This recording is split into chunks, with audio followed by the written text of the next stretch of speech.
उर्दू सफ़ा को सब्सक्राइब कीजिए और आने वाली हर नई वीडियो के लिए घंटी दबाइए।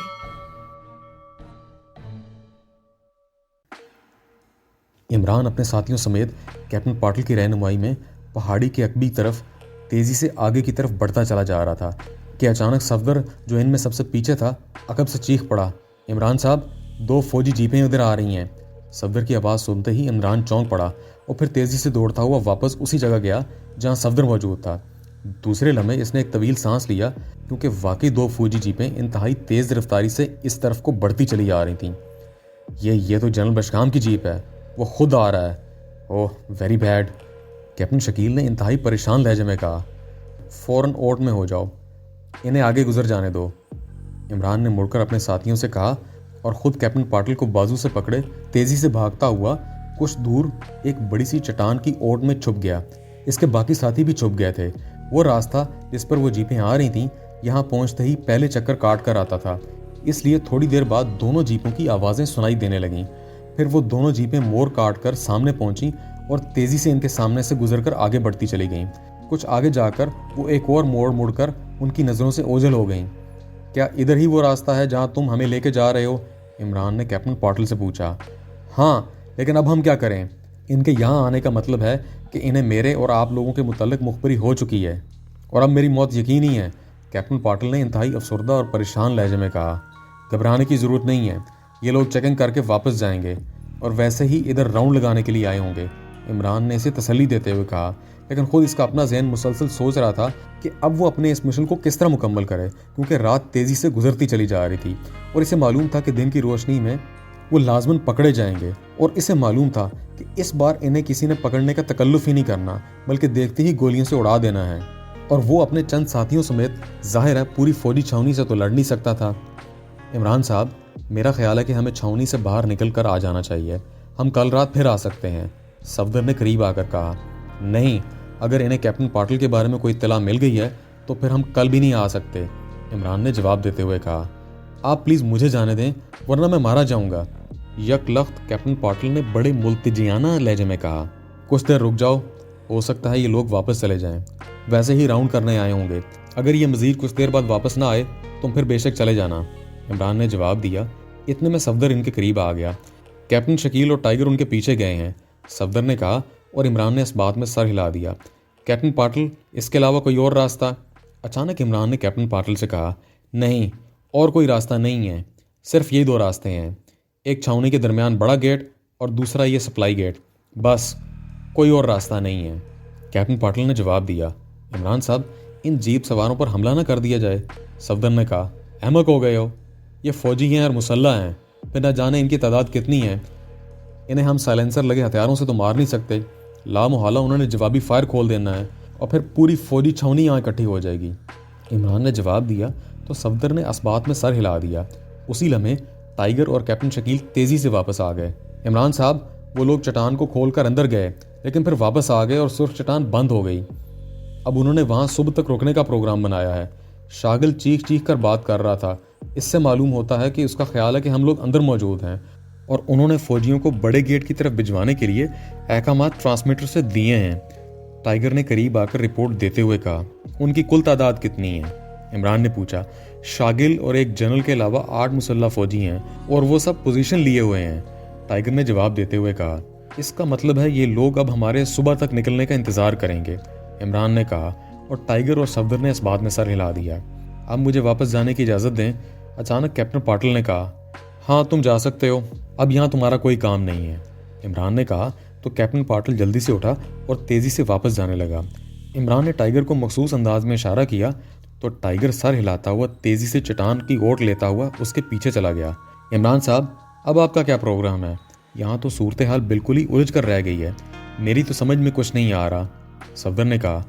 मेरा अपना जहन माऊफ हो गया है, कुछ समझ नहीं आ रहा कि अब क्या किया जाए, इमरान ने भी अपनी बेबसी का इजहार करते हुए कहा। इमरान साहब, मेरा ख्याल है कि हम गलत लाइन पर काम कर रहे हैं। हम इस तरह लेबॉर्ट्री में दाखिल नहीं हो सकते और अगर दाखिल हो भी जाएं तो किसी सूरत बाहर नहीं निकल सकते, इसलिए हमें इसकी बजाय कोई और तरीका सोचना चाहिए, कैप्टन शकील ने कहा। तुम बताओ कौन सा तरीका हो सकता है, इमरान ने मुस्कुराते हुए कहा। फिर इससे पहले कि कैप्टन शकील कोई जवाब देता, टाइगर वापस आ गया। क्या हुआ? इमरान ने टाइगर की तरफ देखते हुए कहा, मैंने इसे लंबा बेहोश करके एक छोटी सी गार में डाल दिया है। सुबह से पहले इसे किसी सूरत में होश ना आ सकेगा। टाइगर ने जवाब दिया तो इमरान ने इस बात में सर हिला दिया। हाँ, कोई तरीका बता रहे थे, इमरान ने कैप्टन शकील से मुखातिब होकर कहा। मेरी समझ में तो फिलहाल कोई तरीका नहीं आ रहा, कैप्टन शकील ने जवाब दिया तो इमरान बेख्तियार हंस पड़ा। असल बात यह है कि हम दूर देखने के आदी हैं, अपनी नाक के नीचे नहीं देख सकते, हालांकि बड़ा आसान तरीका है, इमरान ने मुस्कुराते हुए जवाब दिया। तो वो सब चौंक पड़े। कौन सा तरीका? सब ने भैया का आवाज़ होकर पूछा। यही कि खामोशी से वापस चले जाएं और जाकर चीफ को बता दें कि सैकड़ों हज़ारों मिशन मुकम्मल किए हैं, अगर एक मिशन नाकाम हो गया तो क्या हुआ? इमरान ने मुस्कुराते हुए जवाब दिया, तुम लोग ख्वाम खा के झगड़ों में पड़े रहो, असला निकालो और यहाँ मौजूद तमाम अफराद को भून डालो, इसके बाद आगे क्या होता है देखा जाएगा। अचानक तनवीर ने कहा, जो मुसलसल खामोश रहा था। तुम खामोश ही रहो तो अच्छा है तनवीर, हम इस वक्त बारूद के ढेर पर बैठे हुए हैं, सफदर ने नाखुशगवार से लहजे में कहा। आओ अब वापस चलें, इसके अलावा कोई और सूरत नहीं है, यहाँ बैठने से मसला हल नहीं होगा बल्कि उल्टा हम ही फंस सकते हैं, इमरान ने कहा और उठकर वापस चला गया। क्या आप वाकई वापस जा रहे हैं? सफदर ने हैरान होकर पूछा। हाँ, जब कोई सूरत समझ ही नहीं आ रही तो फिर यहाँ बैठने का क्या फ़ायदा, इमरान ने जवाब दिया। और फिर वो उसी रास्ते पर चलते हुए जिससे यहाँ पहुंचे थे, एक बार फिर कैप्टन पाटिल की रिहाइशगाह के करीब पहुंच गए कि अचानक किसी शोर की आवाज़ के साथ एक धमाका सा हुआ।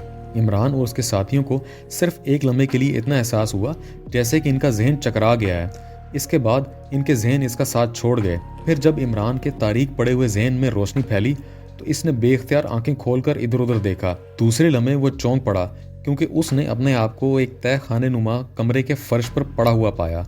वो बेख्तियार उठकर बैठ गया। उसके सारे साथी भी इसके इर्द गिर्द ही फर्श पर बेसुध पड़े हुए थे। तहखाने का एक ही दरवाज़ा था जो बंद था। इमरान उठकर तेज़ी से इस दरवाजे की तरफ बढ़ा, लेकिन दरवाज़ा बंद था। इमरान ने बेख्तियार होंठ खींच लिए। इसे समझ ही ना आ रही थी कि अचानक इनके साथ क्या हुआ और वो कहाँ पहुँच गए। इन्हें बांधा भी ना गया था और ये भी इसे मालूम था कि कम अज़ कम वो शागिल की कैद में नहीं है, वरना शागिल इन्हें किसी कीमत पर जिंदा ना छोड़ता। फिर वो किसकी कैद में है? इसे ये तो मालूम था कि इसे होश सिर्फ इसकी जहन की तवानाई की वजह से आया है, वरना इन्हें बेहोश करने वाला इनकी तरफ से मुतमईन ही होगा और जब तक इन्हें वो खुद होश में ना लाएगा उस वक्त तक वो होश में ना आ सकेंगे। लेकिन ये शख्स कौन है, ये बात उसकी समझ में ना आ रही थी। इसने अपनी जेबों की तलाशी लेनी शुरू की, लेकिन दूसरे ही लम्हे ये देखकर उसने होंठ भींच लिए कि जेबें खाली थीं और उनकी पुश्त पर लदे हुए थैले भी गायब थे। उसी लम्हे इमरान को सफदर के कराहने की आवाज़ सुनाई दी तो वो चौंक पड़ा। उसने मुड़कर उसकी तरफ देखा। सफदर की कैफियत बता रही थी कि वो होश में आ रहा है। इसका मतलब है कि गैस का असर खत्म हो रहा है। फिर तो बेहोश करने वाले ने हमाकत की कि हमें बांधा भी नहीं, इमरान ने बुड़बुड़ाते हुए कहा। ओह, ये क्या, हम कहाँ पे हैं? अचानक सफदर ने आंखें खोलकर एक झटके से उठते हुए कहा। वहाँ जहाँ से हमको हमारी खबर भी नहीं मिल सकती, इमरान ने मुस्कुराते हुए कहा। तो सफदर ने इस तरह चौंक कर इमरान को देखा जैसे इसे पहली बार यकीन हुआ हो कि इमरान भी वहाँ पे मौजूद है। इमरान साहब, ये कौन सी जगह है, हम कहाँ हैं? सफदर ने इस बार संभले हुए लहजे में कहा। इसी लम्हे दूसरे साथियों के कराने की आवाज़ें भी सुनाई दी और फिर थोड़े थोड़े वक्फे के बाद वो सब होश में आ गए। और जाहिर है होश में आते ही इन सब के मुंह से वही सवाल निकला जो सफदर के मुंह से निकला था, लेकिन इमरान को खुद भी मालूम नहीं था, इसलिए वो क्या जवाब देता। मैं ये तो नहीं जानता कि हमें यहाँ कौन लाया है, लेकिन वो जो कोई भी है बहरहाल हमारा दुश्मन नहीं है, इमरान ने जवाब देते हुए कहा। क्या मतलब, यहाँ हमारा दोस्त कहाँ से आ गया? सफदर ने हैरान होते हुए कहा। और इससे पहले कि मजीद कोई बात होती, अचानक दरवाज़ा खुलने की आवाज़ सुनाई दी। वो सब तेज़ी से आगे बढ़कर दरवाजे की साइडों पे हो गए। दरवाज़ा खुलते ही एक लंबे कद का भारी जिस्म का आदमी तेज़ी से अंदर दाखिल हुआ, लेकिन दूसरे लम्हे वो अंदर की सूरत हाल देखकर बेख्तियार उछल पड़ा। इसके चेहरे पर इंतहाई हैरत के तासुरात उभर आए। इमरान ने आगे बढ़कर दरवाज़ा अंदर से बंद कर दिया और बाकी साथी इस आने वाले के गिर्द इकट्ठे हो गए। तुम्हें खुद ब खुद होश आ गया, इस आदमी ने हैरत भरे लहजे में कहा, लेकिन इसके लहजे में खौफ का अंसर मौजूद नहीं था। जब आदमी खुद ब खुद बेहोश होगा तो उसे होश भी खुद ब खुद ही आएगा, इमरान ने उससे मुखातब होकर कहा।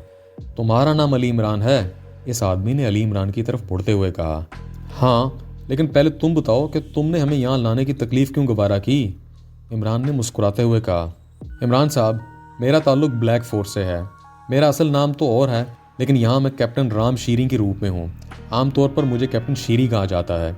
ब्लैक फोर्स के वैसे तो चीफ कर्नल मोहन हैं, लेकिन असल चीफ उनकी बीवी कैप्टन मानिका हैं। आप हजरात की लाशें बरामद होने के बाद ब्लैक फोर्स, पावर एजेंसी और सीक्रेट सर्विस तीनों एजेंसियों को वापस बुला लिया गया, लेकिन मैं जाहिर है इनके साथ ना जा सकता था, चुनाचे मैं यहाँ रह गया। मेरा प्रोग्राम था कि मैं बाकायदा रुखसत लेकर यहाँ से जाऊँगा और फिर गायब हो जाऊँगा। अब मैं जनरल बशाम का असिस्टेंट हूँ। जनरल बशाम को जब अचानक प्रेसिडेंट हाउस से कॉल किया गया तो मैंने वो कॉल सुन ली।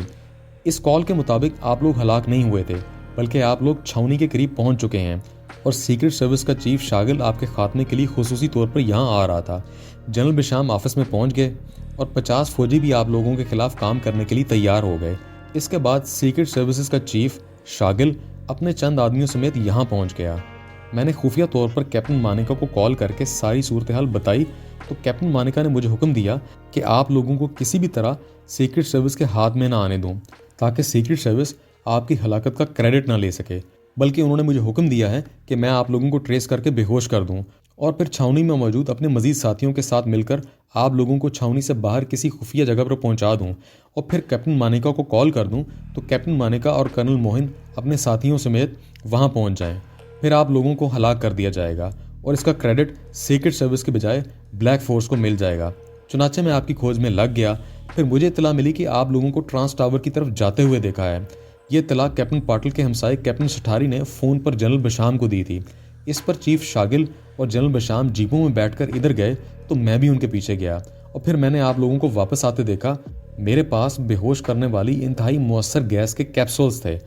चुनाचे मैंने ये कैप्सूल्स फायर करके आपको अचानक बेहोश कर दिया। ये छावनी के असला स्टोर के साथ एक खुफिया तहखाना है। यहाँ से खुफिया रास्ता छावनी से बाहर जाता है। मैंने आप लोगों को यहाँ पहुँचाया और फिर आपको इस खुफिया रास्ते से बाहर ले जाने के बंदोबस्त में मसरूफ़ हो गया। अब तमाम इंतजाम कर लेने के बाद मैं यहाँ आया ताकि आपकी पोजीशन चेक कर सकूँ। मेरा ख्याल था कि इस गैस के असरात 24 घंटों तक रहेंगे, इसलिए मैं मुतमईन था, लेकिन आप सब यहाँ होश में आ चुके हैं। कैप्टन शीरी ने बड़े इत्मीनान भरे अंदाज में पूरी तफसील बताते हुए कहा, ये बताओ कि तुमने अकेले हम सबको यहाँ किस तरह शिफ्ट किया। इमरान ने कहा, जिस जगह आप बेहोश हुए थे यह तहखाना वहाँ से काफ़ी करीब है, इसलिए मैं अकेला ही आप लोगों को बारी बारी उठाकर यहाँ से ले आया था। लेकिन यहाँ छावनी से बाहर तक का फासला काफ़ी ज़्यादा है, इसलिए मुझे मज़ीद अफराद की ज़रूरत थी। ब्लैक फोर्स के 6-7 अफराद आम फौजी सिपाहियों के रूप में यहाँ मौजूद हैं। चूँकि इस वक्त वो सब अपने अपने क्वार्टर्स में थे, इसलिए मुझे खुफिया तौर पर एक एक के पास जाना पड़ा। अब वो सब तैयार हैं, इसलिए मैं इनसे जैसे ही राब्ता कायम करूँगा वो सब एक एक करके खामोशी से यहाँ पहुँच जाएंगे। कैप्टन शीरी ने जवाब देते हुए कहा, अगर तुम्हारे पास इस कदर ज़ोरदार गैस के कैप्सूल थे तो तुम्हें यह भी मालूम होना चाहिए था कि फिर वो गैस जो इस कदर जल्द असर करती है इतनी जल्दी ख़त्म क्यों हो जाती है। इमरान ने कहा, मुझे ये कैप्सूल कैप्टन मानिका ने एमरजेंसी सूरत हाल के लिए दिए हुए थे, मैंने इन्हें पहली बार इस्तेमाल किया है। कैप्टन शीरी ने जवाब दिया तो इमरान ने इस बात में सर हिला दिया। तुमने कैप्टन मानिका को ट्रांसमीटर कॉल की थी? इमरान ने पूछा। हाँ, कैप्टन शीरी ने जवाब दिया। वो ट्रांसमीटर कहाँ है? इमरान ने पूछा। मेरे पास है, लेकिन आप क्यों पूछ रहे हैं? कैप्टन शीरी ने कहा, ट्रांसमीटर मुझे दिखाओ ताकि मुझे यकीन आ सके तुमने अब तक जो कुछ कहा है वो दुरुस्त है और हम किसी नए जाल में तो नहीं फंस रहे, क्योंकि छावनी में ट्रांसमीटर इस्तेमाल करने के बावजूद इसकी कॉल का ट्रेस ना होना हैरत अंगेज बात है। इमरान ने कदरे सख्त लहजे में कहा, ये F63 टाइप ट्रांसमीटर है, इसकी कॉल ट्रेस नहीं हो सकती। कैप्टन शीरी ने कहा और कोट की अंदरूनी जेब से एक छोटा सा ट्रांसमीटर निकालकर जो साइज़ में रिमोट कंट्रोल जितना था इमरान की तरफ बढ़ा दिया। जनरल बशगाम की जेब में जो ट्रांसमीटर नस्ब है उसकी फ्रीक्वेंसी क्या है? इमरान ने ट्रांसमीटर हाथ में लेकर गौर से देखते हुए कहा, क्यों, आप क्यों पूछ रहे हैं? कैप्टन शीरी के लहजे में यकलक तशवीश का अंसर नुमाया हो गया। मैं इसका इंदिया लेना चाहता हूँ कि इन्हें हमारी यहाँ मौजूदगी का इल्म तो नहीं हो गया। इमरान ने कहा, अगर इन्हें ज़रा सी भी भिनक पड़ जाती तो वो यहाँ रेड ना करते। कैप्टन शीरी ने कहा, जिस तरह तुम ब्लैक फोर्स के लिए काम कर रहे हो कैप्टन शीरी, इसी तरह जनरल बशगाम भी पावर एजेंसी का एजेंट है। वो भी नहीं चाहता कि हम सीक्रेट सर्विस के हाथ लग जाएं, वरना वो खुद इस जगह जाने की बजाय फौजियों को भेजता। इमरान ने जवाब दिया तो कैप्टन शीरी बेइख्तियार उछल पड़ा। ओहो जिगर! कैप्टन शीरी ने इंतहाई हैरत भरे लहजे में कुछ कहना चाहा।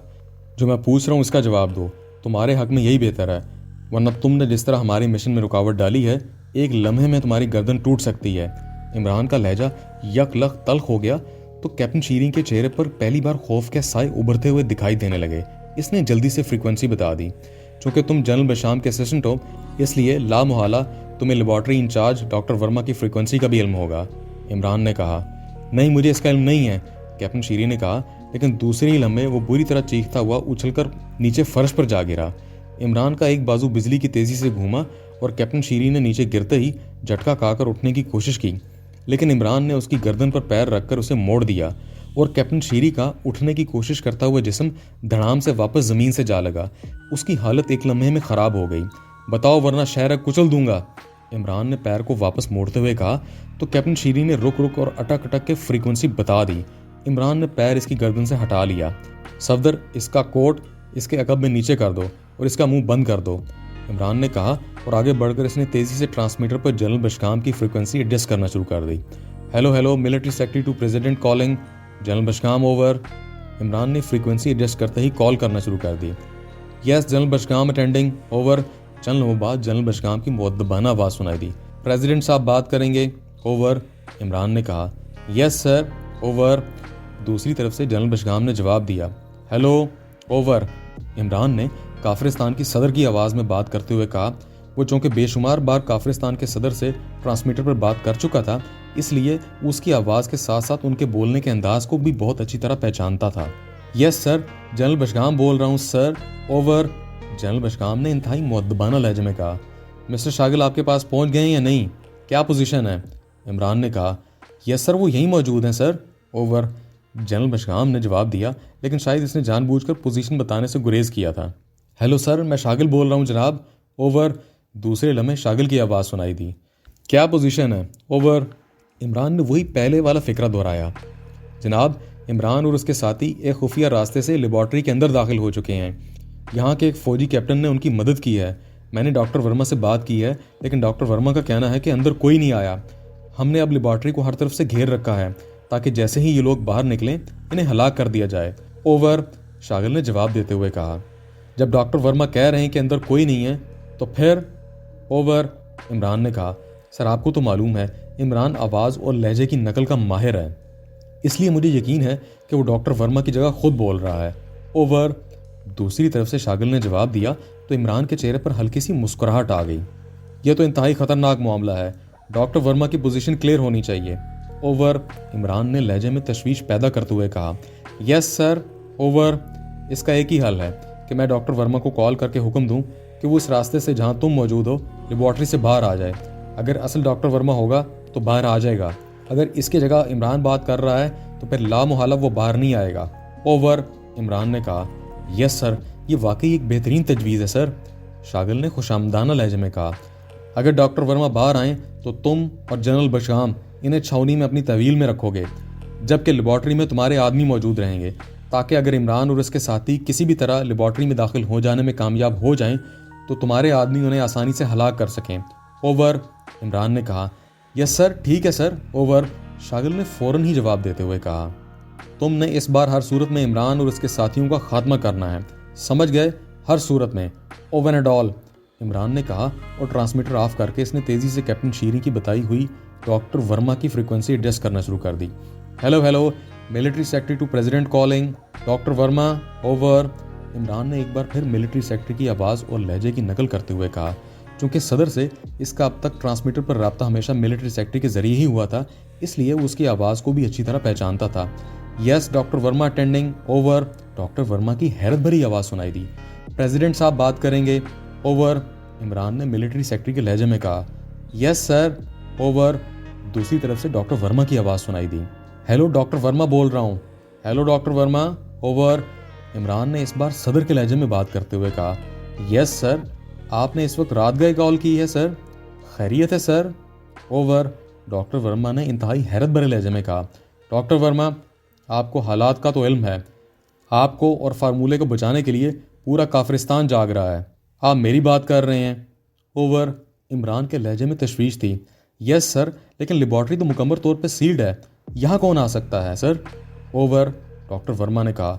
मेरी अभी chief of secret service Shagil से बात हुई है, इनका कह रहा है कि इमरान और उसके साथी लेबॉर्ट्री में दाखिल हो चुके हैं किसी सप्लाई के खुफिया रास्ते से, ओवर। इमरान ने कहा। वो नहीं जनाब, इन्हें गलत फहमी हुई है, सप्लाई का बैरूनी रास्ता ओपन है जबकि अंदर ब्लॉकिंग की गई है। फौजी अचानक बैरूनी दरवाज़ा खोल कर अंदर आ गए, लेकिन हम चौकन्ना थे, हम इन्हें स्क्रीन पर देख रहे थे। गो मैं जनाब शागिल और जनरल बशाम दोनों को पहचानता हूँ, लेकिन मौजूदा हालात में चूंकि रिस्क नहीं लिया जा सकता था, इसलिए मैंने इन्हें जबरन वापस भिजवा दिया और फिर बैरूनी रास्ता भी ब्लॉक कर दिया। ओवर, डॉक्टर वर्मा ने जवाब दिया। यही बात शागिल साहब भी कर रहे हैं। ओवर, इमरान ने कहा। क्या मतलब सर? कौन सी बात सर? ओवर, डॉक्टर वर्मा ने हैरत भरे लहजे में कहा। आपने इन्हें स्क्रीन पर देखने के बावजूद इसलिए बाहर भिजवा दिया कि इनकी जगह इमरान और उसके साथी ना हो, यही बात है ना? ओवर, इमरान ने कहा। यही बात है सर, डॉक्टर वर्मा ने जवाब दिया। यही शक मिस्टर शागिल को आप पर है। इमरान आवाज़ें और लहजे नकल करने का माहिर है, इसलिए उनका ख्याल था कि आपकी जगह उनकी कॉल का जवाब इमरान दे रहा है। और सच बात यह है कि मैं भी कंफर्म नहीं हूँ, क्योंकि इससे पहले इस किस्म के कई वाकयात बेशुमार पेश आ चुके हैं। ओवर, इमरान ने जवाब देते हुए कहा। इनका शक गलत है जनाब, मैं डॉक्टर वर्मा बोल रहा हूँ। ओवर, डॉक्टर वर्मा ने जवाब दिया। देखें डॉक्टर वर्मा, हालात इंतहाई नाजुक हैं। इमरान और उसके साथी बॉन्ड छावनी के अंदर मौजूद हैं। वो लोग हद दर्जा चाहते रहें। वो अगर लेबॉर्ट्री के अंदर दाखिल ना हो सके तो लेबॉर्ट्री तो एक तरफ, इस पूरी पहाड़ी को भी तबाह करने से दरेगना करेंगे। वो ऐसे काम पहले भी कर चुके हैं और ऐसे अंदाज में कर चुके हैं जिसका तसव्वुर भी नहीं किया जा सकता। इसलिए मैंने फैसला किया है कि आप फार्मूले समेत इस सप्लाई वाले रास्ते से लेबॉर्ट्री से बाहर आ जाएं। वहाँ शागिल और जनरल बशगाम मौजूद हैं। वो आपको अपनी तहवील में लेकर छावनी में इस वक्त तक रहेंगे जब तक इमरान और उसके साथी ख़त्म नहीं हो जाते, और लेबॉर्ट्री में सीक्रेट सर्विस के तबीयत याफ्ता अफराद रहेंगे, ताकि अगर इमरान और उसके साथी अंदर दाखिल हों तो इन्हें हलाक कर सकें। इस तरह आपकी पोजीशन भी क्लियर हो जाएगी और आप महफूज भी हो जाएंगे। ओवर, इमरान ने कहा। यस सर, जैसे आपका हुक्म सर। ओवर, डॉक्टर वर्मा ने जवाब दिया। आप कितनी देर में फार्मूले समेत सप्लाई गेट से बाहर पहुंच सकते हैं? ओवर, इमरान ने पूछा। सर, लेबॉर्ट्री की सील खोलने में 15 मिनट तो लग जाएंगे, बाकी बाहर आने में 2-4 मिनट और। ओवर, डॉक्टर वर्मा ने जवाब दिया। ओके, आप बाहर चले जाएं, मैं शागिल और जनरल बशाम दोनों को इत्तला देता हूँ। ओवर एंड ऑल, इमरान ने कहा और ट्रांसमीटर ऑफ करके वो तेज़ी से सफदर की तरफ मुड़ा, जो कैप्टन शीरी के मुंह पर मुसलसल हाथ रखे हुए था। इमरान के इशारे पर इसने मुंह से हाथ उठा लिया। इसकी तलाशी लो, इसके पास गैस के मजीद कैप्सूल मौजूद होंगे। इमरान ने कहा। मेरी जेब में है, निकाल लो। और सुनो, अब मैं तुमसे पूरा ताउन करूंगा।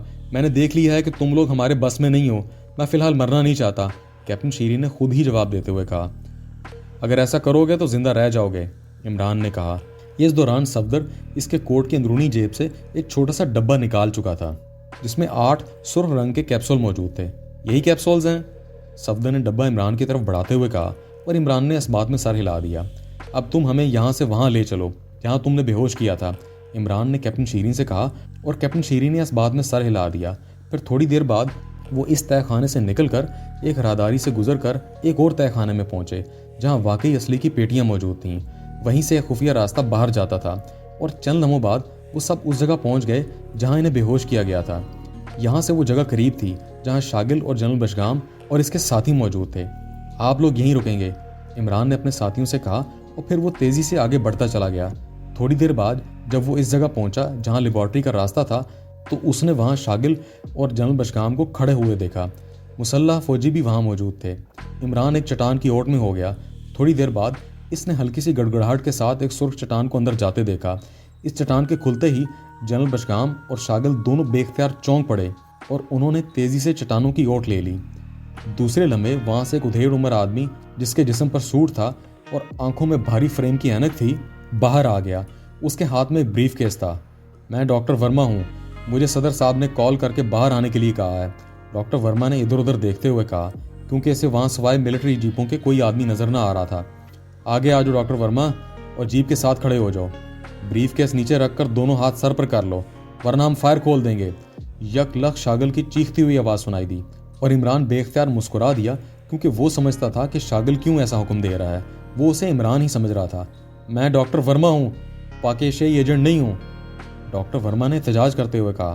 तुम्हें जो कहा जा रहा है वो करो, शागिल ने इंतहाई घुसीले लहजे में कहा। तो डॉक्टर वर्मा आगे बढ़ा, और फिर जीप के करीब पहुंचकर इसने हाथ में पकड़ा हुआ ब्रीफकेस नीचे रखा, और फिर दोनों हाथ सर पर कर लिए। जीप की तरफ मुंह करके खड़े हो जाओ, शागिल ने इंतहाई घुसीले लहजे में कहा। तो डॉक्टर वर्मा ने रुख बदला, और अब इसका रुख जीप की तरफ था। इसी लम्हे इमरान ने शागिल और जनरल बशगाम को चट्टानों की ओर से निकलकर बड़े मोहतात अंदाज में डॉक्टर वर्मा की तरफ बढ़ते हुए देखा। इन दोनों के हाथों में रिवॉल्वर थे, और वो बेहद चौकन्ना नजर आ रहे थे। जनरल बशकाम ने जल्दी से आगे बढ़कर ब्रीफकेस उठा लिया, जबकि शागिल ने रिवॉल्वर की नाल डॉक्टर वर्मा के गर्दन से लगा दी। ये तुम लोग मेरे साथ क्या कर रहे हो? क्या मैं मुजरिम हूँ? डॉक्टर वर्मा ने गुस्सीले लहजे में कहा। खामोश रहो, शागिल ने गुस्सीले लहजे में कहा और फिर वो जनरल बशकाम की तरफ मुड़ गया। जनरल बशकाम, अपने आदमियों को बुलाएं। शागिल ने जनरल बशकाम से कहा तो जनरल बशकाम ने चीख कर छुपे हुए फौजियों को बाहर से आने का कह दिया। चंद लम्हों बाद मुख्तलिफ चट्टानों की ओर से निकलकर मुसल्लह फौजी तेजी से उनकी तरफ बढ़ने लगे। उसी लम्हे इमरान ने जेब में हाथ डालकर डब्बा बाहर निकाला, उसे खोलकर इसमें से 2 कैप्सूल निकाले और डब्बा वापस जेब में रख दिया। वो इंतहाई मोहतात अंदाज में आगे बढ़ने लगा। डॉक्टर वर्मा का ख्याल रखो, अगर ये ज़रा भी मशकूक हरकत करे तो इसे गोली से उड़ा देना। मैं अंदर जाकर लेबॉर्ट्री को चेक करता हूँ, शागिल ने कहा। और अभी इसका फिक्रा पूरा ही हुआ था कि इमरान ने हाथ घुमाकर वो दोनों कैप्सूल उनके करीब मौजूद चट्टान पर मार दिए और खुद सांस रोक लिया। कैप्सूल चट्टान से टकराकर फौरन ही टूट गए, लेकिन कोई आवाज़ बरामद ना हुई। इसके साथ ही शागिल, जनरल बशकाम, डॉक्टर वर्मा और तमाम फौजियों को लहरा कर नीचे गिरते देखा। इतनी जोरदार गैस की वजह से इन्हें संभलने की मोहलत ना मिल सकी थी। इमरान सांस रोके हुए तेजी से आगे बढ़ा। इसने सबसे पहले डॉक्टर वर्मा की तलाशी लेनी शुरू की और फिर वो उसकी कोट की अंदरूनी जेब से एक मुड़ी तुड़ी और तय करके रखी हुई फाइल निकालने में कामयाब हो गया। फाइल देखकर इसके लबों पर मुस्कुराहट रेंग गई। इसने दूसरे हाथ से ब्रीफकेस उठाया और तेजी से वापस अपनी जगह पहुंच गया। क्योंकि ये जगह खुली थी, इसलिए अब इसने आहिस्ता आहिस्ता सांस लेना शुरू कर दिए।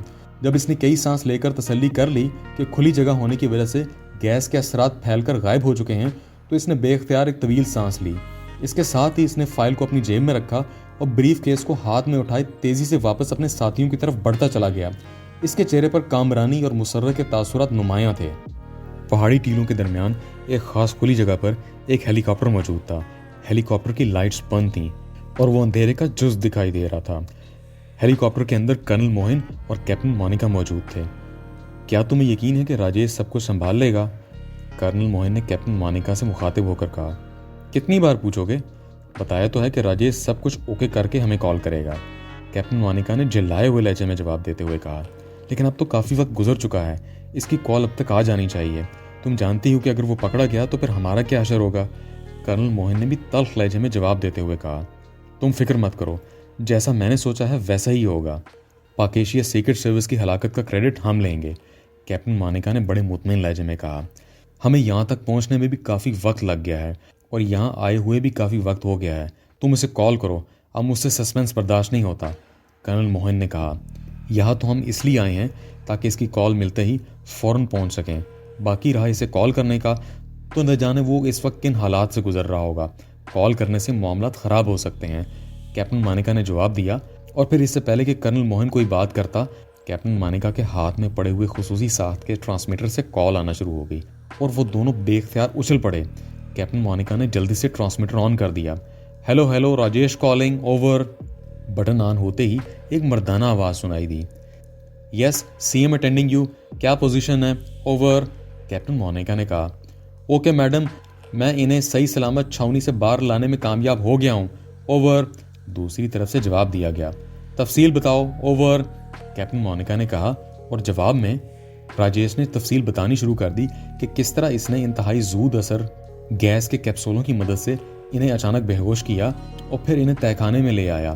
फिर अपने साथियों से रब्ता किया और उन्हें वहां बुलाकर इनकी मदद से इन सब बेहोश पाक एशियाई एजेंटों को छावनी से बाहर ले आया। लेकिन तुमने जवाबी कॉल करने में बहुत देर लगा दी, क्यों, ओवर, कैप्टन मोनिका ने कहा। मैडम, छावनी में इमरजेंसी हालात हैं, हमारे आदमी क्वार्टरों में सो रहे थे, एक एक से अलग-अलग रब्ता करना पड़ा और फिर उन्हें भी इंतहाई मोहतात अंदाज में मतलूबा जगह पर पहुंचाना पड़ा, इसलिए देर हो गई। लेकिन काम तसल्ली बख्श अंदाज में मुकम्मल हो गया है, ओवर, राजेश ने कॉल की। शागिल की क्या पोजीशन है, ओवर, कैप्टन मोनिका ने पूछा। वो जनरल बशाम के साथ लेबॉर्ट्री का पहरा देने में मसरूफ हैं और सुबह तक वहीं रहेगा, ओवर, राजेश ने जवाब दिया। इन पाक एशियाई एजेंटों की तादाद कितनी है, ओवर, कैप्टन मोनिका ने कहा। 5 है मैडम, ओवर, दूसरी तरफ से जवाब दिया गया। अब तुम कहाँ मौजूद हो, निशानदही करो, ओवर, कैप्टन मोनिका ने कहा। तो राजेश ने इसे छावनी के पास बैरूनी हिस्से में वो जगह बताना शुरू कर दी जहां वो मौजूद था। लेकिन इस तरह तो हमारा हेलीकॉप्टर छावनी की चेकिंग रेंज में आ जाएगा, ओवर, कैप्टन मोनिका ने कहा। फिर मैडम, ऐसा है कि मैं उन्हें उठाकर वहां से दूर ले जाता हूं। जब तक आप यहां पहुंचेंगे हम काफ़ी फासला तय कर लेंगे, ओवर, राजेश ने जवाब दिया। लेकिन हम इस इलाके में ही मौजूद हैं। हम एहतियातन पहले ही यहाँ पहुँच गए थे। तुम ऐसा करो, इन्हें उठाकर मजीद फासले पर ले आओ ताकि हेलीकॉप्टर चेक ना हो सकें। ओवर, कैप्टन मोनिका ने जवाब दिया। मैडम, आप निचली परवाज करते हुए यहाँ पहुँच जाएं। हालात बेहद मखदूश हैं, किसी भी लम्हे कुछ हो सकता है। ओवर, राजेश ने कहा। ओके ठीक है, तुम वहीं रुको, हम आ रहे हैं। पेंसिल टॉर्च से हमें कॉशन देना। Over and all, captain Monika ने कहा और ट्रांसमीटर ऑफ कर दिया। इस कदर बहसो मुबासा और जिरा करने की क्या ज़रूरत है? कर्नल मोहन ने कहा। मैं पूरी तसल्ली कर लेना चाहती थी। बहरहाल अब हमें इंतहाई मुहारत से हेलीकॉप्टर उड़ाना होगा, बगैर लाइटों के। कैप्टन मोनिका ने जवाब दिया। इसकी फिक्र ना करो, ये मेरे बाएं हाथ का खेल है। कर्नल मोहन ने बड़े फखरी लहजे में कहा। इसलिए तो मैंने हामी भर ली थी, कैप्टन मोनिका ने मुस्कुराते हुए जवाब दिया और कर्नल मोहन ने बड़े फखरी अंदाज में सर हिला दिया। इसके साथ ही इसने इंजन स्टार्ट कर दिया। चंद लम्हों बाद हेलीकॉप्टर फिजा में बुलंद हुआ, लेकिन कर्नल मोहन इसे ज़्यादा बुलंदी पर ना ले गया ताकि वो रेडार की रेंज में ना आ पाए। फिर वाकई वो उसे इंतहाई माहिराना अंदाज में उड़ाता हुआ आगे बढ़ता चला गया। इसका हेलीकॉप्टर उड़ाने का अंदाज बता रहा था कि वो वाकई इस काम में बेहद महारत रखता है, वरना इस कदर बुलंदी और अंधेरे में पहाड़ी चट्टानों के सिलसिले में हेलीकॉप्टर को सही सलामत उड़ाकर लेकर जाना कार्यवारिद था। तकरीबन 15 मिनट की मुसलसल परवाज के बाद इन्हें दूर जमीन से रोशनी का एक छोटा सा जलता बुझता नुक्ता नजर आने लगा और कर्नल मोहन ने हेलीकॉप्टर का रुख इस तरफ मोड़ दिया। थोड़ी देर बाद हेलीकॉप्टर पहाड़ियों के दरमियान एक खाली जगह पर उतर गया। इसी लम्हे एक तरफ से एक आदमी तेजी से चलता हुआ हेलीकॉप्टर की तरफ बढ़ा। कोई गड़बड़ तो नहीं है राजेश? कैप्टन मोनिका ने इस आदमी के करीब आते हुए कहा। नहीं मैडम, सब कुछ ओके है, आइए, राजेश ने मुस्कुराते हुए जवाब दिया और एक तरफ हट गया। कर्नल मोहन और कैप्टन मोनिका दोनों उछलकर हेलीकॉप्टर से नीचे उतर आए। दोनों के चेहरों पर इंतहाई मुसर्रत और कामयाबी के तासुरात नुमाया थे। वो लोग बेहोश हैं ना? कर्नल मोहन ने राजेश से मुखातिब होकर कहा। यस सर, राजेश ने जवाब दिया। तुम्हारे आदमी कहाँ हैं? वो तो नजर नहीं आ रहे, कैप्टन मोनिका ने इधर उधर देखते हुए कहा। मैंने उन्हें वापस भिजवा दिया ताकि किसी को शक न पड़ सके, राजेश ने जवाब दिया और कैप्टन मोनिका ने इस बात में सर हिला दिया। थोड़ी देर बाद वो एक बड़ी गार में दाखिल हो रहे थे, लेकिन गार के अंदर घुप अंधेरा था। राजेश ने जेब से बड़ी टार्च निकाली और दूसरे लम्हे गार में जैसे रोशनी का सैलाब आ गया। गार के फर्श पर वाकई 5 अफराद जिनके जिस्मों पर स्याह लिबास थे, टेढ़े मेढ़े अंदाज में बेहोश पड़े थे। ओह, ये वाकई वही लोग हैं। वेरी गुड राजेश, तुमने इंतहाई बड़ा कारनामा सर अंजाम दिया है। इतना बड़ा कारनामा कि जिसकी मिसाल नहीं मिलती। तुम्हें तुम्हारे तसव्वुर से भी बड़ा इनाम मिलेगा, कैप्टन मोनिका ने इंतहाई मुसर्रत भरे लहजे में कहा। इस कारनामे के लिए मुझे अपनी जान पर खेलना पड़ा है मैडम, राजेश ने जवाब दिया तो दोनों ने इस बात में सर हिला दिए। हाँ, तुम ठीक कह रहे हो, वाकई ये जान जोखों का काम था, कैप्टन मोनिका ने कहा। आप समझी नहीं मैडम, उन्होंने मुझे पकड़ लिया था। आपसे ट्रांसमीटर पर जिसने गुफ्तगू की थी वो भी अली इमरान था। इसने मेरी आवाज़ में बात की थी, इसने मेरे लहजे की नकल की थी, राजेश ने कहा तो कैप्टन मोनिका और कर्नल मोहन दोनों बेख्तियार उछल पड़े। क्या क्या कह रहे हो? क्या तुम होश में हो? कर्नल मोहन ने हैरान होते हुए कहा। मैं सब आपको तफसील बता देता हूँ जनाब, फिर सारी बात आपकी समझ में आ जाएगी, राजेश ने मुअद्दबाना लहजे में कहा। फिर इसने इमरान और उसके साथियों को बेहोश करने और इंतजामात करने के बाद तहखाने में आकर चेकिंग करने वाली सारी तफसील बता दी। ये बात तो तुम पहले ही बता चुके हो, कैप्टन मोनिका ने होंठ चबाते हुए कहा। मैंने नहीं, इस इमरान ने आपको बताई थी। असल बात यह है कि जब मैं चेकिंग करने के लिए इस तहखाने में गया तो मेरी तवक्को के बरक्स ये लोग होश में आ चुके थे। इस तरह मैं इनके दरमियान फंस गया। फिर मैंने अपनी जान बचाने के लिए इनसे ताउन का वादा किया, राजेश ने कहा। और फिर इसने इमरान की ट्रांसमीटर पर पहले सदर मुमलिकत के लहजे में जनरल बशाम और फिर शागिल से होने वाली गुफ्तगू और फिर सदर के लहजे में डॉक्टर वर्मा से होने वाली गुफ्तगू की तफसील बताने के साथ साथ डॉक्टर वर्मा से फाइल और ब्रीफकेस वापस ले आने की पूरी तफसील बता दी। और कैप्टन मोनिका और कर्नल मोहन दोनों के चेहरे हैरत की शिद्दत से बिगड़ से गए। ओह, ये तो दुनिया का शातिर तरीन इंसान है। ओहो, इस कदर शातिरानापन, कर्नल मोहन के मुंह से बेख्तियार निकला। फिर क्या हुआ? कैप्टन मोनिका ने होंठ चबाते हुए कहा। मोनिका, ये बात बाद में कर लेंगे, पहले इन शातिरों का खात्मा कर लें, मुझे तो अब इनसे खौफ आने लगा है, कर्नल मोहन ने जेब से रिवॉल्वर निकालते हुए कहा। रुक जाओ, ये तो बेहोश पड़े हैं, कहीं भागे तो नहीं जा रहे, रुक जाओ, कैप्टन मोनिका ने सख्त लहजे में से रोकते हुए कहा तो कर्नल मोहन ने बेख्तियार होंठ भींच लिए। फिर ये लोग तुम्हारे कब्जे में कैसे आ गए? कैप्टन मोनिका ने पहले सवाल को दूसरे अल्फाज का रूप देकर पूछा। मैंने चूंकि इनके साथ ताउन किया इसलिए वो मुझे बाहर साथ ले आए। सुर्ख कैप्सूलों का डब्बा जो आपने मुझे दिया था, जिनकी मदद से मैंने इन्हें बेहोश किया था वो उन्होंने मुझसे ले लिया था, लेकिन इस डब्बे से एक कैप्सूल इत्तफाकन निकलकर मेरी जेब में रह गया था। जब हम यहाँ पहुंचे तो मेरे बताने पर इस इमरान ने आपसे ट्रांसमीटर पर बात की थी। जब आपने बताया कि आप पहले ही यहाँ पहुंच चुके हैं और करीब मौजूद हैं तो मैंने फौरी तौर पर हरकत में आने का फैसला किया और जेब में मौजूद कैप्सूल को खामोशी से फर्श पर मार दिया और खुद सांस रोक लिया। नतीजा आपके सामने है, राजेश ने पूरी तफसील बताते हुए कहा। क्या उन्होंने तुम्हारी तलाशी नहीं ली थी? कैप्टन मोनिका ने कहा। नहीं मैडम, राजेश ने जवाब दिया। क्यों वक्त ज़ाया कर रही हो मोनिका? ये इंतहाई खतरनाक लोग हैं, किसी भी वक्त होश में आ सकते हैं। कर्नल मोहन ने एक बार फिर झुंझलाए हुए लहजे में कहा। क्यों राजेश, इनको हिलाक कर दिया जाए? कैप्टन मोनिका ने जेब से साइलेंसर लगा मशीन पिस्टल निकालते हुए पूछा। बिल्कुल मैडम, बॉस दुरुस्त कह रहे हैं, ये इंतहाई हद तक खतरनाक लोग हैं और कुछ मालूम नहीं इन्हें किस वक्त होश आ जाए, राजेश ने जवाब दिया। तो कैप्टन मोनिका ने यकलक हाथ में पकड़े हुए मशीन पिस्टल का रुख राजेश की तरफ कर दिया और ट्रिगर दबा दिया। तड़ तड़ की आवाज़ों के साथ ही बेशुमार गोलियां राजेश के जिस्म में घुसती चली गईं और वह चीखता हुआ उछलकर पुश्त के बल गिरा और चंद लम्हे तड़पने के बाद साकित हो गया। ये क्या किया तुमने? कर्नल मोहन ने इंतहाई हैरत भरे लहजे में कहा। यह ज़रूरी था डियर, यह शख्स बाद में हमारे लिए इंतहाई खतरनाक साबित हो सकता था। वैसे पहले मुझे यह शक पड़ा था कि कहीं हमारे साथ गेम ना खेली जा रही हो, इस राजेश के रूप में खुद इमरान ना हो, लेकिन फिर सारी तफसील सामने आने के बाद तो ये बात तय हो गई कि यह असल राजेश है, लेकिन इसकी मौत ज़रूरी थी, वरना ये यकीन सारी उम्र हमें ब्लैकमेल करता रहता। कैप्टन मोनिका ने जवाब दिया। ठीक है, लेकिन अब इनका भी तो खात्मा कर दो, या फिर मुझे इजाज़त दो, मैं इनका खात्मा कर दूं। कर्नल मोहन ने कहा। नहीं, यह एजाज़ मैं ही हासिल करूंगी, कैप्टन मोनिका ने कहा और फिर हाथ में पड़े हुए मशीन पिस्टल का रुख इसने फर्श पर टेढ़े मेढ़े अंदाज में बेहोश पड़े हुए इमरान और इसके साथियों की तरफ किया और दूसरे ही लम्हे गार एक मरतबा फिर तड़ तड़ की आवाज़ों से गूंज उठा। क्या हुआ इमरान साहब? इमरान के वापस इसी जगह पहुंचते ही जहां इसके साथी मौजूद थे, सफदर ने इंतहाई तजस्सुस भरे लहजे में कहा। डेथ क्वेक का फार्मूला मिल गया, आओ अब हमने फौरी तौर पर इस तहखाने में पहुंचना है, इमरान ने जवाब दिया और फिर वो कैप्टन शीरी के हमरा चंद ही लम्हों में वापस इस तहखाने में पहुंच गया जहां से वो फार्मूला हासिल करने के लिए गए थे। क्या फार्मूला इस ब्रीफ केस में है? सफदर ने पूछा। हाँ, लेकिन इसकी एक कॉपी डॉक्टर वर्मा की जेब में मौजूद थी। मुझे पहले ही अंदाजा था कि डॉक्टर वर्मा ने लाजमन इसकी कॉपी करा ली होगी। ये शुक्र है कि इसने कॉपी लेबॉर्ट्री में नहीं छोड़ी बल्कि अपनी जेब में रख ली, शायद इसे लेबॉर्ट्री में किसी पर एतमाद ना था, इमरान ने जवाब देते हुए कहा। वहाँ मौजूद तमाम अफराद का तो तुमने खात्मा कर ही दिया होगा, इस शागिल समेत, अचानक तनवीर ने पूछा। नहीं, वो सब जिंदा हैं लेकिन बेहोश हैं, इमरान ने जवाब दिया।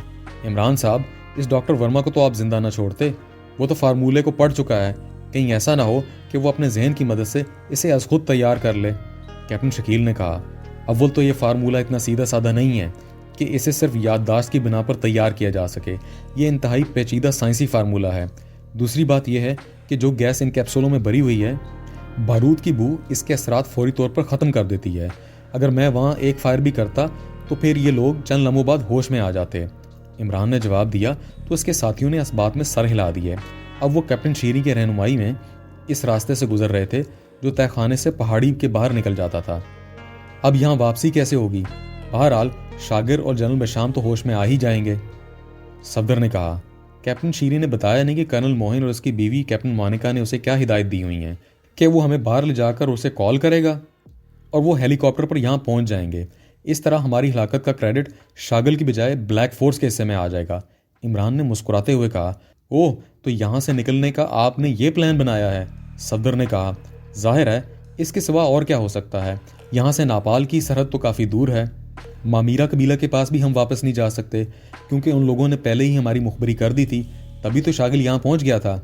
और ये भी तुम्हें मालूम है कि इस फौरी तौर पर बेहोश करने वाले गैस के असरात का वक्फा भी खासा कम है, और जैसे ही शागिल और जनरल बशाम होश में आएंगे, पूरी छावनी में मौजूद फौज इन पहाड़ियों में फैला दी जाएगी और हेलीकॉप्टरों की मदद से हमारी तलाश शुरू हो जाएगी, इमरान ने जवाब दिया। तो सब साथियों ने इस बात में सर हिला दिए। काफ़ी देर तक पैदल चलने के बाद अचानक वो एक खुली जगह पर पहुंच गए और इमरान और उसके साथी ये देखकर हैरान रह गए कि वो वाकई छावनी की हदूद से बाहर पहुंच चुके थे। इस रास्ते का तुम्हें कैसे पता चला कैप्टन शीरी? इमरान ने कैप्टन शीरी से मुखातिब होकर कहा। असला स्टोर का इंचार्ज मेरा दोस्त बन गया था, उसने एक मरतबा वैसे ही बातों में जिक्र किया था इसका, फिर मैंने बाकायदा से ट्रेस कर लिया था, कैप्टन शीरी ने जवाब दिया। हमें यहाँ फासले पर जाना चाहिए ताकि हेलीकॉप्टर आए तो छावनी वाले उसे चेक ना कर सकें, सफदर ने कहा।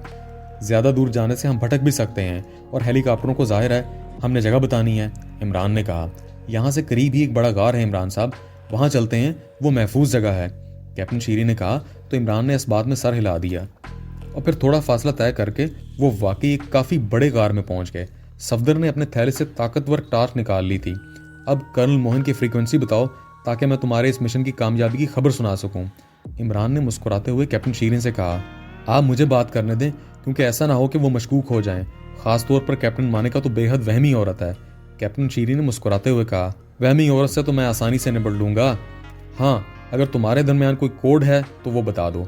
इमरान ने जवाब देते हुए कहा, बस यही कोड है कि मेरा असल नाम राजेश है और मैं उनसे बात राजेश के नाम से करता हूँ और कैप्टन मानेका को मैडम और कर्नल मोहन को बॉस कहता हूँ। कैप्टन शीरी ने जवाब दिया और साथ ही उसने फ्रीक्वेंसी बता दी। इसका रवैया बता रहा था कि इमरान और उसके साथियों से वो मुकम्मल ताउन कर रहा है। इमरान ने इस बात में सर हिलाते हुए वही मखसूस ट्रांसमीटर जेब से निकाला जो उसने कैप्टन शीरी से हासिल किया था। फिर उसने उस पर फ्रीक्वेंसी एडजस्ट करके बटन दबा दिया। Hello hello, Rajesh calling, over. Imran ने बटन ऑन करते ही बार बार कॉल करनी शुरू कर दी। यस, सीएम अटेंडिंग यू, क्या पोजीशन है, ओवर। ट्रांसमीटर से एक निस्वानी आवाज़ सुनाई दी और इमरान ये आवाज़ सुनकर बेख्तियार मुस्कुरा दिया, क्योंकि कैप्टन मोनिका की आवाज़ साफ पहचानी जा रही थी, जबकि वो अपने आप को छुपाने के लिए सीएम का कोड इस्तेमाल कर रही थी। ओके मैडम, मैं इन्हें सही सलामत छावनी से बाहर निकालने में कामयाब हो गया हूँ, ओवर। इमरान ने कैप्टन शीरी के लहजे में जवाब देते हुए कहा। फिर इनके दरमियान गुफ्तगू शुरू हो गई। कैप्टन मानिका वाकई वहमी औरत थी, वो पूरी तफसील पूछ रही थी। फिर जब कैप्टन मानिका ने बताया कि वो हेलीकॉप्टर समेत पहले इस इलाके में पहुंच चुके हैं तो इमरान चौंक पड़ा। गुफ्तगू ख़त्म करके इसने ट्रांसमीटर ऑफ कर दिया। ये अच्छा हुआ कि वो हेलीकॉप्टर पहले ही यहाँ ले आए हैं, वरना मैं सोच रहा था कि दारुल हुकूमत से यहाँ पहुँचने में न जाने कितना वक्त लग जाएगा और इस दौरान शागिल और जनरल बशाम होश में आ गए तो मामलात ख़राब हो सकते हैं, इमरान ने कहा। और बाकी साथियों ने इस बात में सर हिला दिए। लेकिन इससे पहले कि इनके दरमियान कोई मजीद बात होती, अचानक इमरान को यूं महसूस हुआ जैसे किसी ने चश्मे ज़दन में इसके जहन पर स्याह पर्दा तान दिया हो। पलक झपकने से भी कम अरसे में इसका हवास इसका साथ छोड़ गए। लेकिन फिर जिस तेज़ रफ्तारी से ये पर्दा तना था, इसी तेज़ रफ्तारी से गायब भी हो गया और इमरान की आंखें खुली तो इसके चेहरे पर यकलख्त इंतहाई हैरत के तासुरात उभर आए। इसने अपने साथ ही कैप्टन शीरी को ज़मीन पर पड़े तड़पते हुए देखा। गार के दहाने के सामने कर्नल मोहन और कैप्टन मानिका दोनों मौजूद थे। कैप्टन मानिका के हाथ में साइलेंसर लगा मशीन पिस्टल था, इसकी नाल से अभी तक धुआं निकल रहा था। इमरान का हाथ बिजली की तेजी से अपनी जेब की तरफ रेंग गया, चूंकि कर्नल मोहन और कैप्टन मानिका दोनों की तवज्जो तड़पते हुए कर्नल शीरी पर जमी हुई थी, इसलिए वो इमरान के हाथ की हरकत की तरफ तवज्जो न दे सके। दूसरे लम्हे इमरान के हाथ में इसका साइलेंसर लगा मशीन पिस्टल आ गया। ये क्या किया तुमने? कर्नल मोहन की हैरत भरी आवाज़ सुनाई दी। ये ज़रूरी था डियर, कैप्टन मानिका ने मुड़कर कर्नल मोहन को जवाब देते हुए कहा। वो उसे तफसील बता रही थी कि इसने क्यों राजेश का खात्मा किया। इमरान इसकी तवज्जो हटते ही अपने हाथ को ऐसी पोजीशन में ले गया कि वह फौरी तौर पर उन पर फायर खोल सके। वो सिर्फ इसलिए रुका हुआ था कि वो चेक करना चाहता था कि ये दोनों अकेले आए हैं या इनके साथी भी बाहर मौजूद हैं। इसे यकीन था कि अगर इनके साथी बाहर मौजूद होंगे तो फायरिंग की आवाज़ सुनकर वो अंदर ज़रूर आ जाएंगे।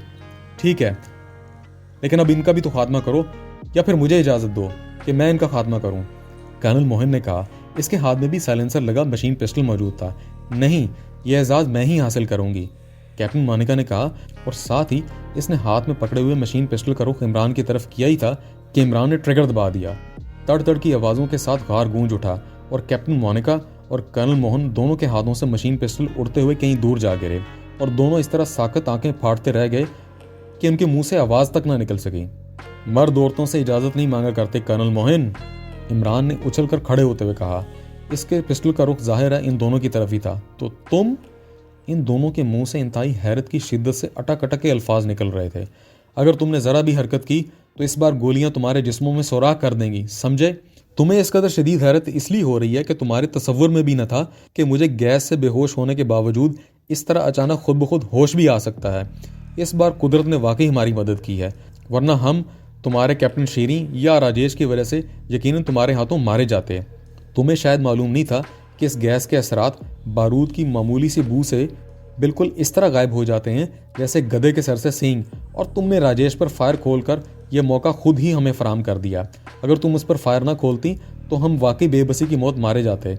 वैसे शायद ज़िंदगी में पहली बार मुझे अपने अंदाजे की गलती का एहसास हो रहा है। मुझे यकीन था कि राजेश हमसे मुकम्मल ताउन कर रहा है, लेकिन मेरा अंदाज़ा गलत था। इसके पास शायद गैस वाला कोई कैप्सूल मौजूद था जो इसने अचानक तोड़ दिया और हम बेहोश हो गए। मेरा ये अंदाज़ा है कि इसने आप दोनों की यहाँ मौजूदगी की वजह से ऐसा किया है। इमरान ने अपने तौर पर हालात का तज्जिया करते हुए कहा। इसी लम्हे सफदर और दूसरे साथी भी होश में आना शुरू हो गए। इमरान साहब, ये सब क्या है? सफदर और दूसरे साथियों ने उठकर खड़े होते हुए कहा।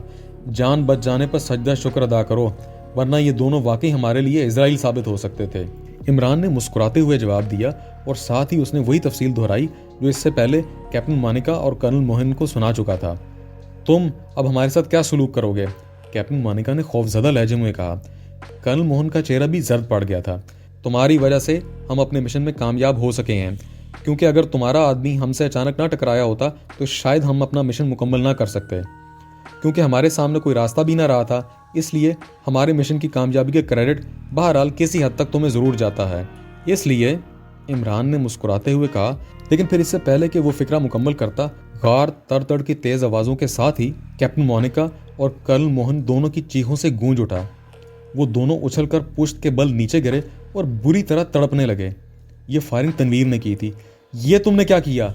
इमरान ने मुड़कर तनवीर से मुखातिब होकर इंतहाई सख्त लहजे में कहा। सॉरी इमरान, मैं तुम्हारी तरह अपने दुश्मनों को जिंदा छोड़ने का कायल नहीं हूँ। मुझे मालूम है कि तुम शागिल की तरह इन्हें भी जिंदा छोड़कर जाना चाहते थे, लेकिन मैं इसे बर्दाश्त नहीं कर सकता। तनवीर ने सर्द लहजे में कहा। ये दोनों अहमक हैं और ज़रूरी नहीं कि इनके बाद ब्लैक फोर्स का जो सरबराह बने वो उनकी तरह अहमक हो। इमरान ने होंठ भींचते हुए अपनी पुरानी दलील दोहराई। काफिरिस्तान में अहमकों की कमी नहीं है, तनवीर ने जवाब दिया, और इसके जवाब पर इमरान का सख्त चेहरा यकलक नॉर्मल हो गया। वो दोनों अब साकत हो चुके थे। ठीक है, बहरहाल मौत के फरिश्ते ने किसी न किसी का तो साथ लेकर जाना ही था। हमारी बजाय बुने ले गए। वैसे इस फार्मूले का नाम उन्हें अर्थक्वेक की जगह डेथ क्वेक अपने लिहाज से तो शायद ठीक ही रखा होगा, लेकिन मेरा ख्याल है कि डेथ क्वेक यानी फौरी तौर पर मौत तुम्हारा लकब होना चाहिए। इमरान ने मुस्कुराते हुए कहा तो सब बेख्तियार हंस पड़े।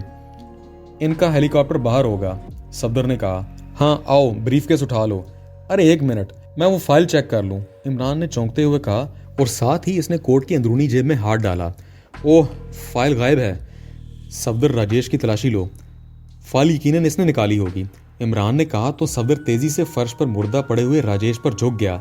चंद लम्हों बाद जब वो सीधा हुआ तो इसके हाथ में गोलियों से छलनी फाइल मौजूद थी, जिस पर खून के धब्बे भी मौजूद थे। ये तो बेकार हो गई, कैप्टन शकील ने कहा। हाँ लेकिन चलो, ब्रीफकेस में असल फार्मूला तो है, इमरान ने एक तवील सांस लेते हुए कहा। आपने ब्रीफकेस खोलकर चेक तो नहीं किया? सफदर ने कहा। वो वाकई तुम्हारी बात दुरुस्त है, इसे चेक तो कर लें, इमरान ने कहा, और दूसरे लम्हे इसने ब्रीफकेस के बंद ताले की साइड पर मशीन पिस्टल की नाल रखी और ट्रिगर दबा दिया। ताले के एक लम्हे में परखचे उड़ गए। इमरान ने ब्रीफकेस खोला तो इसमें कपड़े भरे हुए थे। इमरान ने बिजली की तेजी से ब्रीफकेस में मौजूद सामान निकाला, लेकिन इसके अंदर सवाए कपड़ों और आम इस्तेमाल के दूसरे सामान के कुछ भी न था। ओह वेरी बैड, ये तो सारा मिशन ही खत्म हो गया। इसमें तो कोई फार्मूला नहीं है।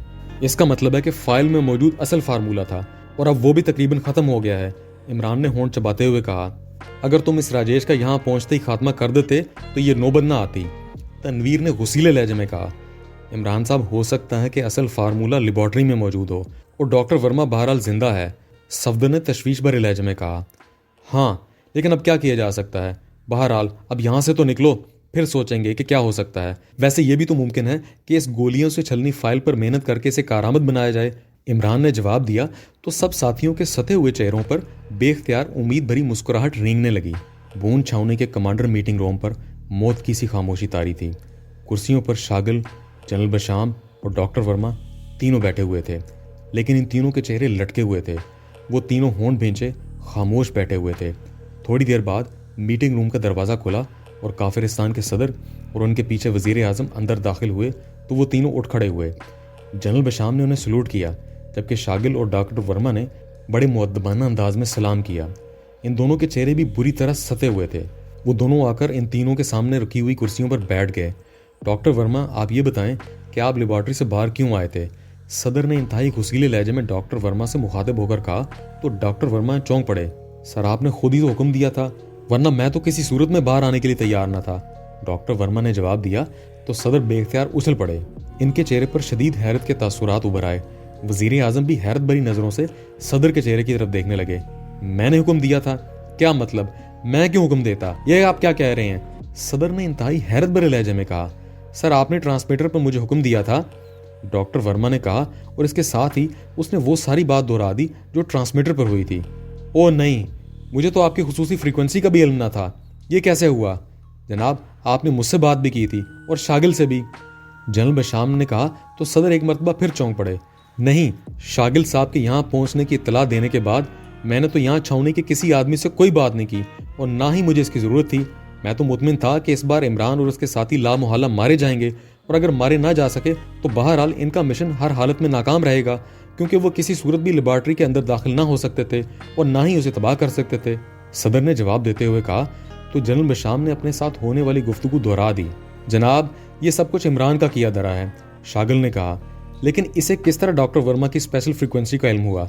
इस बार वजीर आजम ने बात करते हुए कहा, जनाब, कैप्टन मोनिका और कर्नल मोहन की लाशों के साथ साथ एक फौजी ऑफिसर कैप्टन शीरी की भी गोलियों से छलनी लाश मिली है। कैप्टन शीरी यहाँ मेरा असिस्टेंट था। इसे डॉक्टर वर्मा की फ्रीक्वेंसी का भी इल्म था और मेरी खुसूसी फ्रीक्वेंसी का भी।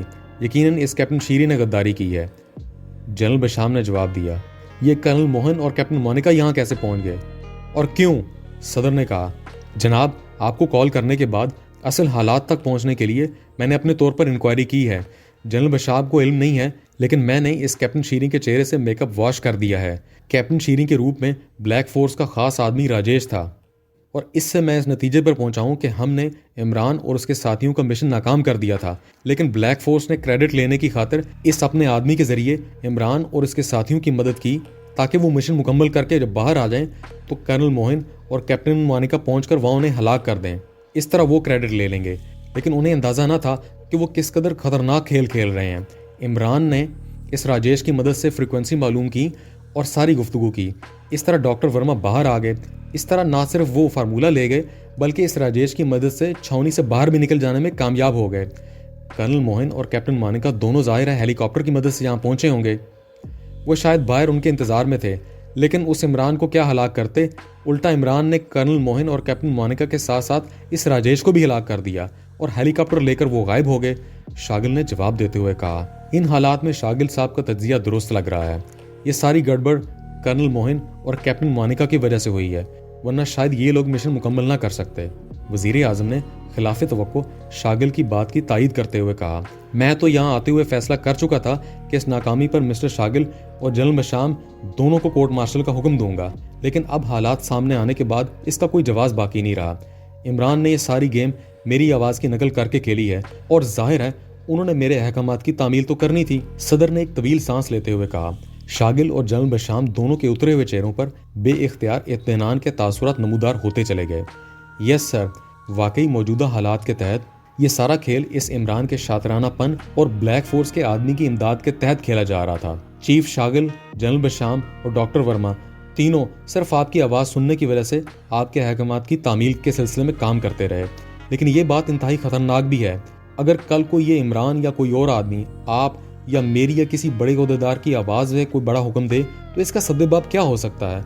वज़ीर आज़म ने कहा, मेरे ज़हन में भी ये खदशा उभरा है। मेरा ख्याल है कि इस सिलसिले में माहिरीन से बाज़ाब्ता मशवरा किया जाए और कोई ऐसा फूल प्रूफ लाहे अमल तैयार किया जाए जिसकी वजह से आइंदा ऐसे इकदाम ना किए जा सकें।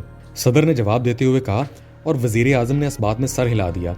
और फिर इससे पहले कि मजीद कोई बात होती, अचानक सदर और वज़ीर आज़म के सामने रखी हुई मेज़ पर मौजूद सुर्ख रंग के फ़ोन की घंटी बज उठी। जनरल बशाम ने जल्दी से हाथ उठाकर रिसीवर उठा लिया।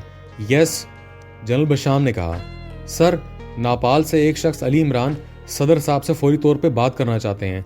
इनका कहना है कि अगर सदर साहब ने फौरी तौर पे बात ना की तो काफिरिस्तान को बहुत बड़ा नुकसान भी पहुंच सकता है।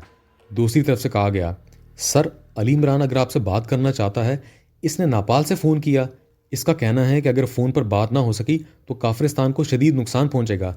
जनरल बशाम ने फ़ोन पीस पर हाथ रखते हुए सदर से मुखातब होकर कहा, अब मजीद क्या नुकसान हो सकता है? ठीक है, रिसीवर दें मुझे। सदर ने एक तवील सांस लेते हुए कहा और हाथ बढ़ाकर रिसीवर जनरल बशाम से ले लिया। साथ बैठे हुए वज़ीर आज़म ने हाथ बढ़ाकर फ़ोन पीस में मौजूद लाउडर का बटन ऑन कर दिया। इमरान अपने साथियों समेत नापाल के एक बड़े सरहदी शहर कानूपा के एक होटल के कमरे में मौजूद था। कानूपा के साथ ही मादनियात निकालने और इसकी सफाई का एक खासा बड़ा कारखाना था, इसलिए इस शहर में ज़िंदगी की तमाम सहूलियात मौजूद थीं। क्योंकि इस कारखाने की वजह से यहाँ की आबादी खासी ज़्यादा थी और यहाँ गैर मुल्की भी आते जाते रहते थे। इमरान ने वापसी का रास्ता बहुत सोच समझ कर इख्तियार किया था। इसने ब्लैक फोर्स के हेलीकॉप्टर को काफिरिस्तान की सरहद के करीब पहाड़ियों में ही उतार कर इसे छोड़ दिया था और फिर सब वहां से पैदल चलते हुए एक पहाड़ी गांव में पहुंचे। वहां से इन्हें कानूपा तक पहुंचने के लिए गांव के नंबरदार की जीप मुयस्सर आ गई। इमरान ने नंबरदार को यही बताया कि इसका ताल्लुक बैनुल अक़वामी इदारे से है और वो हुकूमत नेपाल की दरख्वास्त पर यहाँ का सर्वे कर रहे हैं, लेकिन रास्ता भटक जाने की वजह से वो सारी रात पहाड़ी इलाके में भटकते रहे हैं और अब बड़ी मुश्किल से इस गांव तक पहुंचे हैं। सीधे साधे नंबरदार ने बगैर कुछ पूछगछ किए इन्हें अपनी पुरानी सी जीप में बिठा दिया और फिर वो खुद उन्हें बड़े सरहदी शहर कानूपा तक छोड़ गया। इमरान ने इसे ज़बरदस्ती कुछ रकम दे दी थी और फिर वो कानूपा के इस होटल में पहुंच गए। यहाँ तक पहुंचते पहुंचते सुबह हो गई थी, लेकिन बहरहाल अब वो चूंकि काफिरिस्तानी हुदूद से बाहर आ चुके थे, इसलिए अब इनके लिए कोई खतरा बाकी न रहा था। होटल पहुंचकर उन्होंने सबसे पहले गुस्ल किया। लिबास तब्दील करके वो इमरान के कमरे में इकट्ठे हो गए। उन्होंने नाश्ता भी इसी कमरे में मंगवा लिया था और नाश्ता ख़त्म करने के बाद अब वो काफ़ी पीने में मसरूफ़ थे। इमरान साहब, अब क्या प्रोग्राम है? क्या आप दोबारा इस लेबॉर्ट्री में जाने के लिए सिरे से जिद्दोजहद करना पड़ेगी? सफदर ने इमरान से मुखातब होकर कहा, अगर दोबारा लेबॉर्ट्री जाना था तो फिर वहाँ से यहाँ क्यों आते, वहीं रह जाते। तनवीर ने बुरा सा मुंह बनाते हुए कहा, वहाँ हालात इस किस्म के हो गए थे कि हमारा वहाँ से निकलना बेहद ज़रूरी था। कैप्टन शकील ने जवाब दिया, कैप्टन शकील की बात दुरुस्त है। अगर हम वहाँ फौरी तौर पर ना निकलते तो अब तक हम घेरे में आ चुके होते। अब पहले तो ये बात तय करनी होगी कि क्या असल फार्मूला या उसकी कॉपी वाकई लेबॉर्ट्री में मौजूद है या नहीं। इसके बाद मजीद किसी इकदाम के बारे में सोचा जा सकता है। इमरान ने खिलाफ तवक्को इंतहाई संजीदा लहजे में कहा, लेकिन यह किस तरह तय होगा? सफदर ने कहा, मेरे जहन में खाका मौजूद है। मुझे यकीन है कि काफिरिस्तानी सदर को तमाम हालात से मुत्तला कर दिया गया होगा। उनसे फ़ोन पर बात हो जाए तो उनसे होने वाली गुफ्तगू से ये अंदाज़ा लगाया जा सकता है। इमरान ने जवाब दिया और इसके साथ ही इसने हाथ में पकड़ी हुई प्याली मेज़ पर रखी और टेलीफोन का रिसीवर उठाकर इसने इंक्वायरी के नंबर डायल करने शुरू कर दिए। Yes, inquiry please. राब्ता कायम होते ही दूसरी तरफ से आवाज़ सुनाई दी। क्या यहाँ काफिरिस्तान फ़ोन पर बात हो सकती है? इमरान ने पूछा। यस सर, दूसरी तरफ से जवाब दिया गया। तो फिर राब्ता नंबर बता दीजिए, इमरान ने कहा और दूसरी तरफ से वो राब्ता नंबर बता दिया गया। इमरान ने शुक्रिया अदा करके क्रेडल दबाया और फिर टोन आने पर तेज़ी से नंबर डायल करने शुरू कर दिए। चूंकि इस होटल में एक्सचेंज मौजूद नहीं था, इसलिए हर कमरे में बराह रास्त फ़ोन की सहूलत मुहैया की गई थी। Yes, president house. राब्ता कायम होते ही एक नुस्वानी आवाज़ सुनाई दी। एयर मार्शल सिंह बोल रहा हूँ। प्रेसिडेंट साहब इस वक्त किस नंबर पर हैं? इमरान ने लहजा बदल कर बात करते हुए कहा, सर प्रेसिडेंट साहब प्राइम मिनिस्टर साहब के हमरा बोन छावनी तशरीफ़ ले गए हैं, इनकी वापसी का कोई इल्म नहीं है। दूसरी तरफ से मुअद्दबाना लहजे में जवाब दिया गया। बोन छावनी का नंबर आपको मालूम है? मैंने सदर साहब से इमरजेंसी टॉक करनी है। इमरान ने कहा, एक मिनट सर, मैं बताती हूँ। दूसरी तरफ से कहा गया और चंद लम्हों बाद एक नंबर बता दिया गया। शुक्रिया, इमरान ने कहा और क्रेडल दबाकर टोन आने पर इसने एक मरतबा फिर नंबर डायल करने शुरू कर दिए। बोन छावनी। राब्ता कायम होते ही एक मर्दाना आवाज़ सुनाई दी। मैं नापाल से अली इमरान बोल रहा हूँ। सदर काफिरिस्तान यहाँ मौजूद हैं, इनसे मेरी फौरी तौर पर बात करा दें। अगर मेरी इनसे फौरी तौर पर बात ना हुई तो काफिरिस्तान को खौफनाक नुकसान पहुँच सकता है।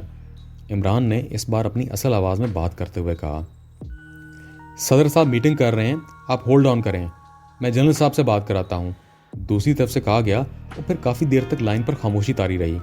यस। काफ़ी देर बाद अचानक फ़ोन पर काफिरिस्तान के सदर की आवाज़ सुनाई दी। अली इमरान बोल रहा हूँ। आप मुझे अच्छी तरह पहचानते हैं।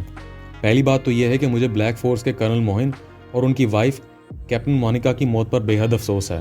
मैंने फ़ोन इसलिए किया है कि इन दोनों की हलाकत में हमारा हाथ नहीं है। उन्हें उनके आदमी राजेश ने हलाक किया है। अलबत्ता राजेश हमारे हाथों मारा गया है।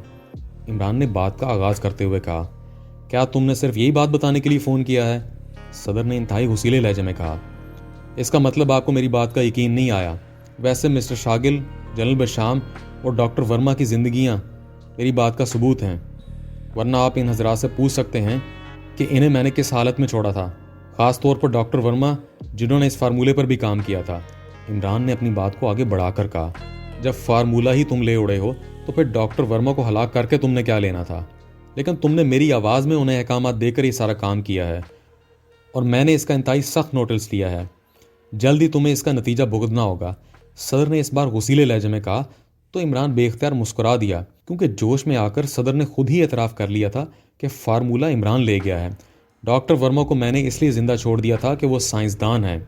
वैसे मैंने आपको फ़ोन इसलिए भी किया था कि आप अपने साइंसदानों को अच्छी तरह समझा दें कि अब अगर उन्होंने मसनूई ज़लज़ले मतलब डेथ क्विक के तजर्बे की तरह किसी और हथियार के तजर्बे के लिए पाकेशिया सरजमीन का इंतखाब किया तो फिर काफिरिस्तान हमेशा हमेशा के लिए अपने साइंसदानों से महरूम हो जाएगा। और ये मेरी तरफ से लास्ट वार्निंग है। इमरान ने तेज़ लहजे में कहा और इसके साथ ही इसने क्रेडल दबाकर राब्ता ख़त्म कर दिया। इसके चेहरे पर मुसर्रत के तासुरात नुमायां थे। वेरी गुड, इसका मतलब है कि हमारा मिशन कामयाब हो गया। फार्मूला या इसकी कोई कॉपी अब किसी के पास नहीं है, जबकि हमारे पास बहरहाल फार्मूले की फाइल मौजूद है। हो सकता है कि कारआमद साबित हो जाए, सफदर ने मुसर्रत भरे लहजे में कहा। कमरा चूंकि बंद था और वो सब आपस में बैठे हुए थे, इसलिए दूसरी तरफ से आने वाली आवाज़ उन सबके कानों तक बखूबी पहुंच रही थी और सदर की बात सुनकर सबके मुरझाए हुए चेहरे बेख्तियार खिल उठे थे। वैसे ये डॉक्टर वर्मा और हुकूमत काफिरिस्तान भी कतई अहमक है, इमरान ने मुंह बनाते हुए कहा। वो क्यों? सब ने चौंक कर पूछा। वो हैरत भरे अंदाज में इमरान को देख रहे थे। जब इन्हें मालूम है कि पाकेशिया सीक्रेट सर्विस का चीफ इंतहाई कंजूस आदमी है, इतना खौफनाक मिशन मुकम्मल करने के बावजूद एक छोटा सा चेक पकड़ा देता है, तो उन्हें चाहिए था कि कम से कम वो इस मामले में मेरी भी तो मदद करते। इमरान ने जवाब देते हुए कहा, वैसे मुझे अब ख्याल आ रहा है कि तुम्हारे इस कंजूस चीफ से बड़ी आसानी से एक तो क्या सैकड़ों चेक हासिल किए जा सकते हैं। इमरान ने अपनी बात को जारी रखते हुए कहा। वो कैसे? सफदर ने मुस्कुराते हुए कहा, बड़ी आसान सी बात है। मैं खुद इस फार्मूले की 200-400 कापियां कराकर मुख्तलिफ मुल्कों के बैंक लॉकरों में रखवा दूंगा। जाहिर है चीफ को मिशन की तकमील के लिए तमाम कापियां चाहिए, चुनाचे चेकों की बरसात शुरू हो जाएगी। इमरान ने जवाब देते हुए कहा और सवाए तनवीर के बाकी सब बेख्तियार हंस पड़े। मुंह धो के रखो, तुमने चीफ को अपनी तरह अहमक समझ रखा है। तनवीर ने कहा, चलो मेरी तरह ना सही, तुम्हारी तरह सही, अब तो खुश हो। इमरान ने मुस्कुराते हुए जवाब दिया और कमरा बेख्तियार कहकों से गूंज उठा।